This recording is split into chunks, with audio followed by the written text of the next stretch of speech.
নমস্কার, আমি চন্দ্রিমা। আমার চ্যানেলের নতুন একটি ভিডিওতে সবাইকে অনেক অনেক স্বাগত জানো তো, বেশ কয়েকদিন আগে মামার বাড়ি গিয়েছিলাম, তো তারই একটা ছোটোখাটো ভিডিও তোমাদের সাথে শেয়ার করছি। শেয়ার করতাম না, তবু ভাবলাম যে করাই যায়। আচ্ছা, বিপদ যখন আসে তখন কাউকে বলে আসে না বলো? একের পর এক বিপদ লেগেই রয়েছে।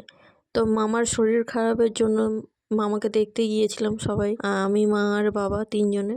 তো এখানে মেলা বসেছিল, তারই একটা ছোটখাটো ক্লিপ নিয়েছিলাম। জানো তো, মাস দেড়েক আগে একটা প্রচন্ড আকারে ঝড় আসে, যে ঝড়ে সমস্ত কিছু তছনছ করে নিয়ে চলে যায়। তো এই ক্লিপটা অনেকদিন আগেকার, তো ভাবলাম যে মামার বাড়ির ভিডিও যেহেতু, তো অ্যাড করে দিই। এবারে মামার বাড়ি গিয়ে যা বুঝলাম, যে সেই মামার বাড়ি যাওয়ার যে অনুভূতিটা, সেটা আর যেন আমি কোথাও যেন খুঁজে পাচ্ছিলাম না। চারিদিকে যেন ফাঁকা ফাঁকা লাগছিল সবকিছু, যেন মনে হচ্ছে কি একটা কম, কি একটা কম।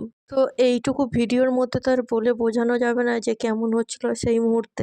সেখানে গেলে সত্যিই বোঝা যায় যে একটা মানুষের অভাব কতটা প্রভাব ফেলতে পারে। তো গিয়েছিলাম এইবারে, সত্যিই মন টেকেনি, ভালো লাগেনি, এই আর কি।